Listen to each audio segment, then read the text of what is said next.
요한복음 14장 15절부터 21절까지 봉독해 드렸습니다. 그 중에서 특별히 16절을 다시 한번 읽어보겠습니다. 16절 같이 읽겠어요? 내가 아버지께 구하겠으니 그가 또 다른 보혜사를 너희에게 주사 영원토록 너희와 함께 있게 하리니. 아멘. 이 말씀을 좀 가장 주의 있게 나누겠습니다. 그리고 오늘 이 말씀의 제목을 또 다른 보혜사, 성령, 이런 제목으로 말씀을 전해드립니다. 내가 아버지께 구하겠으니 그가 또 다른 보혜사를 너희에게 주사, 이렇게 말하지요. 이 말은 무슨 말이냐면은 보혜사가 있다는 이야기입니다. 그렇죠? 보혜사가 있는데 그 보혜사 말고 또 다른 보혜사를 너희에게 보내주리라, 이렇게 말씀을 하고 있는 것입니다. 이제까지는 예수님께서 그들의 보혜사였습니다. 사실 보혜사란 말은 교회 안에서나 들어보지 교회 밖에서는 들어보지 못하는 단어입니다. 그 나라 말로, 그리스 말로는 파라클레토스라고 쓰는데, 파라 곁에서, 전치사입니다. 클레토스 도와준다, 도와주는 분, 옆에서 도와주는 분이란 뜻입니다. 그래서 그냥 우리나라 말로 제일 번역하기 쉬운 거 있다면은 보호자 혹은 변호사, 이 정도가 되지 않을까 싶어집니다. 이제까지 예수님께서 그들에게 12제자들의 보호자가 됐습니다. 예수님이 보호자가 되주니까 풍랑이 일어나도 걱정이 없었죠. 병자가 생겨도 걱정이 없었습니다. 먹을 게 없어도 먹을 게 생겼습니다. 왜냐하면 예수님께서 그들의 보호자가 됐기 때문에 걱정 없이 지금까지 3년을 살았습니다. 그런데 예수님이 이제 떠나가신다고 합니다. 걱정을 하잖아요. 예수님 떠나가시면 우리는 누가 지켜주나, 이 걱정을 하고 있는 거지요. 그런데 예수님 말씀하시기를 이제는 내가 아니고 또 다른 보혜사를 내가 너희에게 보내줄 것이다, 이렇게 말씀하고 있는 것입니다. 사실은 그러면 예수님께서 그냥 계시지 왜 떠나신 뒤에 다른 보혜사를 보내주시느냐, 이 말입니다. 그런데 18절 한번 보세요. 내가 너희를 고아와 같이 버려두지 아니하고 너희에게로 오리라. 이 두 말씀, 아까 말한 거, 내가 떠나간 뒤에 또 다른 보혜사를 너희에게 보내주리라 말씀하셨죠? 근데 여기 18절은 내가 너를 고아같이 버려두지 않고 내가 너희에게로 오리라. 그러면 보혜사 성령께서 와서 우리를 도와주시고 또 예수님께서 또 오셔서 도와주고, 그러면 보혜사가 둘이 되는 거네요? 그건 아니에요. 왜냐하면 성령은 곧 예수의 영입니다. 사도행전 16장 7절을 한번 좀 얼른 찾아볼까요? 그냥 빨리 찾는 사람만 찾아봅시다. 사도행전 16장 7절. 무시아 앞에 이르러 비두니아로 가고자 하되 예수의 영이 허락하지 아니하는지라. 누가 허락하지 않았다고요? 예수의 영이. 이분이 성령이시거든요. 그러니까 성령을 어디서는 성령이라고 하고 하나님의 영이라고도 하고 예수의 영이라고도 했어요. 그러니까 보혜사 성령을 보내줬다는 말은 다른 말로 말하면 육신으로 승천하신 예수님께서 성령으로, 영으로 우리에게 오셨다, 이런 말입니다. 그럼 왜 이렇게 복잡하게 했을까요? 그렇기 때문에 성령을 보내주겠다는 말이나 아니면은 내가 너희에게 오겠다는 말이나 그 말은 그 말입니다. 같은 말이라고 말할 수가 있습니다. 왜냐면은요, 예수님이 몸으로 계실 때는 12제자들과 함께 3년 동안 살 동안에는 그들의 보호자는 맞아요. 보호자는 맞는데 옆에 있을 때만 도와줘요.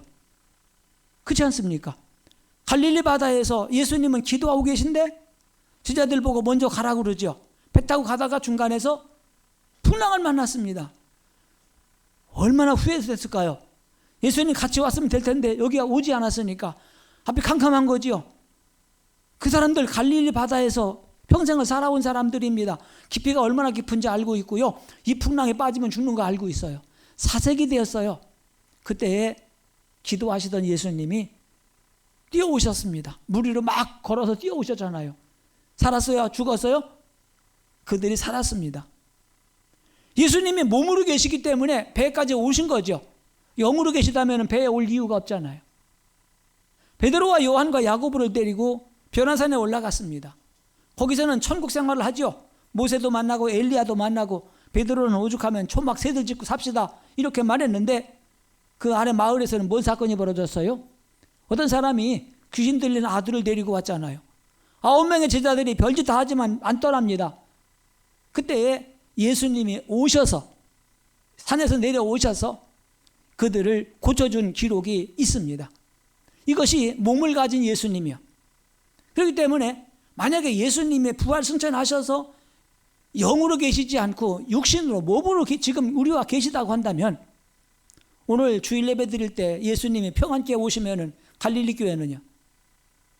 안 계시지요. 전국에서 어느 교회든지 한 교회밖에 계실 수가 없어요. 전국이 아니지 온 세계가 다 마찬가지겠지요. 그렇기 때문에 부활하신 예수님은 영으로 다시 우리에게 오셨죠. 그분이 바로 성령이라 이 말입니다. 그분은 우리의 보혜사입니다. 아까 말했지요. 보혜사는 뭐라고 그랬어요? 변호사라고 그랬어요.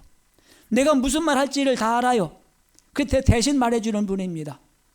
내가 뭐 잘못해서 경찰서에서 오라고 합니다. 이제 수사받으러 가보잖아요. 저도 가봤어요. 신문사에서 편집국장으로 있는데 내가 아니라 기자가 기사 쓴 것이 출판물에 의한 명예훼손으로 고소가 들어왔어요. 그러니까 그 담당 기자하고 난 또 편집국장이잖아요. 책임자 아닙니까? 경찰서에 가서 다 조서를 받지요. 검사까지 갔습니다. 근데 우리는 변호사 못 데리고 갔어요. 왜요? 변호사 선임할 만한 힘이 없잖아. 나중에 재판을 받게 되면 모르지만은 수사 단계에서부터는 변호사 선임을 못 합니다. 그러나 좀 돈이 있고 이런 사람들은 수사할 때부터 변호사를 데리고 갑니다. 왜냐면은요, 거기서 말 한마디 잘못하게 되면 그것 때문에 없는 죄가 있게 되고요. 궁지에 몰린단 말이죠. 재판받을 때도 마찬가지잖아요. 본인이 물론 참석해야 될 때가 있어요. 그러나 웬만할 때는 안 가요. 그저께 며칠 전에 전두환 전 대통령 법원에 갔지요. 내일인가 다시 또 있는데 이번에 안 간다고 하더라고요. 지난번에는 첫 번이기 때문에 본인 확인을 해야 돼요. 그렇기 때문에 참석을 해야 됐어요. 많은 수모당하고 욕을 먹었지만 참석을 할 수밖에 없어요. 그 다음부터는 안 가요. 누가 갑니까? 변호사가 간다는 말입니다. 이런 일을 우리는 겪어보지 않지만 우리가 많이 겪는 건 뭐냐면 자동차 사고입니다. 한 20, 30년 전만 해도 종합보험제도가 없을 때는요, 사고 나면 싸웠죠. 그냥 길바닥에서 네가 잘했네 내가 잘했네 막 싸워요. 그런데 요즘에는 그런 일 안 하잖아요. 누가 싸워줘요? 보험회사에서, 양쪽 보험회사에서 나와서 자기네끼리 서로 누가 더 잘못했는가 서로 따져서 뭐 수리비 내고 치료비 내고 이렇게 하지 않습니까? 제일 좋은 건 그거더라고요. 가해자와 피해자가 보험회사가 같아. 제가 얼마 전에 사고 한번 냈는데 둘 다 현대해상이야. 세상 편하대. 양쪽 그 담당자 직원들이 와서 절 보고 뭐라고 와서 가냐 전화를 그러더라고요. 저 걱정하지 마세요. 뭐 같은 회사니까 우리들이 잘 알아서 할게요. 얼마나 편합니까? 변호사가 옆에 있다고 하는 것. 내가 무슨 말 할지 모르는데 가장 잘 말해 줄 수가 있어요. 얼마나 편합니까? 보호자. 아직 사리 판단 못하는 애들이 잘못하게 되면 누구 오라고 그래요? 보호자 오라고 하잖아, 학교에서. 경찰서에서도요, 애들이 사고 치면은요, 보호자 오라고 그래요. 가서 누가 야단 맞아요? 보호자 야단 맞아요. 보호를 잘못했으니까. 근데 대학생이 사고를 쳤어요. 그 교수님이 누구 오라고 그래요? 보호자 오라고 그래요? 나 아직 그런 경험이 없지만은 난 대학교에서 애들이 사고 쳐서 보호자 왔다는 기록은 이야기는 못 들어봤어요. 왜 그렇습니까? 다 컸기 때문에 자기들 사료 판단할 수가 있고 책임질 수 있기 때문에 거기는 보호자가 필요하지 않은 거잖아요. 우리는 아직도 신앙 안에서 어린아이들이에요. 보호자가 필요해요. 지켜주지 않으면 안 돼요. 그래서 예수님께서 이제까지 우리의 보호자였는데 아까 말했잖아요. 몸으로 계신 동안에는 어쩔 수가 없으니까 이제는 영으로 계셔서 언제나 우리와 함께 계시겠다고 말합니다. 그래서 내가 너희를 고아와 같이 버려두지 않겠다고 이렇게 말씀하고 있는 것입니다. 그 다음에 성령께서는 이제 우리가 하나님 말씀을 잘 깨닫게 해주는 진리의 영입니다. 거기 17절에 뭐라고 말합니까? 그는 진리의 영이라 세상은 능히 그를 받지도 못하라니 이렇게 말합니다. 진리의 영입니다. 근데 우리가 잊지 않았지만은요, 조금 더 내려가서 14장 25절을 한번 보겠습니다. 25절과 26절. 내가 아직 너희와 함께 있어서 이 말을 너희에게 하였거니와 보혜사 곧 아버지께서 내 이름으로 보내실 성령 그가 너희에게 모든 것을 가르치고 내가 너희에게 말한 모든 것을 생각나게 하시리라. 뭘 한다고요? 가르치고 생각나게 하리라고 말했습니다. 신약 성경을 기록한 사람들 바로 기록한 거 아시나? 예수님이 세상을 떠나시고 최소한 20년 내지 30년 지난 뒤에 예수님의 살아계신 이 복음서를 기록을 했습니다. 처음에는 그걸 기록할 줄 생각도 안 했어요. 기록할 필요도 없고요. 자기들이 직접 듣고 배웠으니까 그냥 전하면 되지 않습니까? 그런데 점점 나이가 먹어가고 이제 내가 죽고 나면은 내 제자들은 예수님을 직접 본 사람들이 아니야. 그렇기 때문에 그들은 이걸 기록으로 남기기 시작을 했습니다. 근데 그게 그렇게 쉽지 않습니다. 저희 교회가 평안교회 20년사와 30년사를 썼습니다. 제가 썼어요. 40년사는 제가 못 써요. 그전에 은퇴하니까. 근데 처음에 개척할 때부터 이걸 기록을 남길 생각을 했어요. 꼼꼼하게 모든 걸 다 기록을 남겨놨어요. 그렇기 때문에 그 모든 되어진 일들을 책으로 쓸 수가 있었습니다. 근데 책으로 다 썼지만은 못 쓴 게 있습니다.